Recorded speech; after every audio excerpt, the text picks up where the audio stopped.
Recording studio Chhapra. जय हो मैया शेरों वाली, जय हो मैया दुर्गा काली। प्रेजेंटेड बाय नीला एंटरटेनमेंट।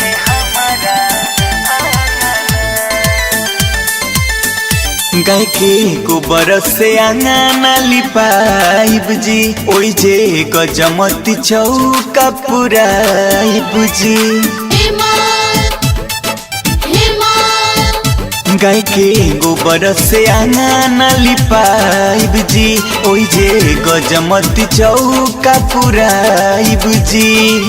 झुलुआ झुलई है माई के निमिये तोरे सजना, अरे रोनो कत झुनु कत आजू शीतल मैया ओई है हमारा आंगना।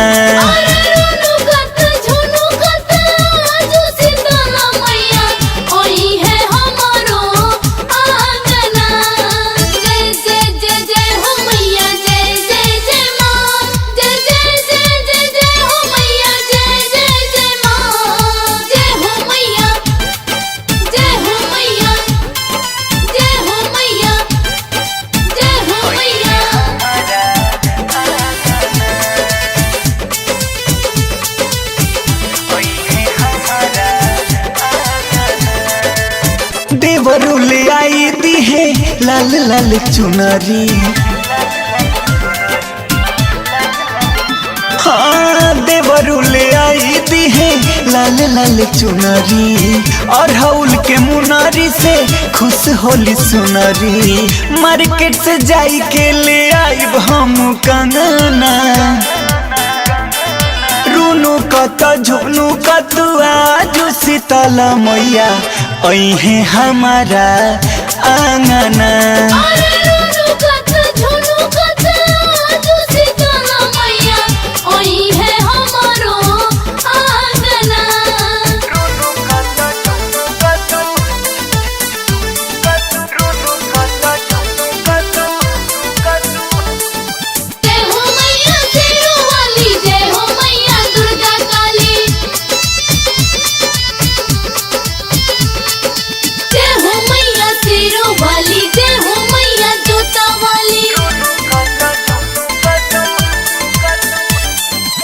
दिलवा के दिया नया नेहिया के बाती,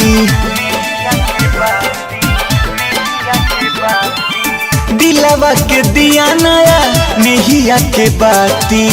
करब जगराता हम जा रात दिन राती, चमरू हो भैया बजई है आके बजाना।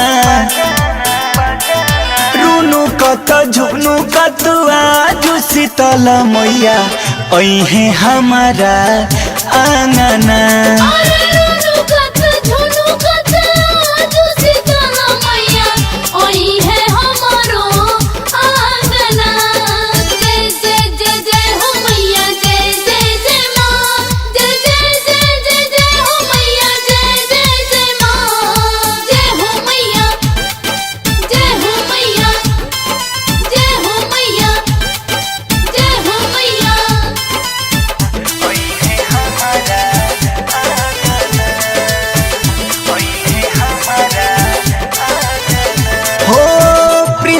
पवन पिया लाई दी काला सा,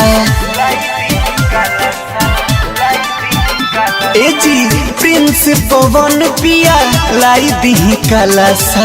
दोनों बेक घरवे में कइल जाई जाला सा, मिठू खातिर मांगल जाई मैया जी से मांगना। रूनु कत झुनु कत आजू शीतल मैया ओई है हमारा आंगना।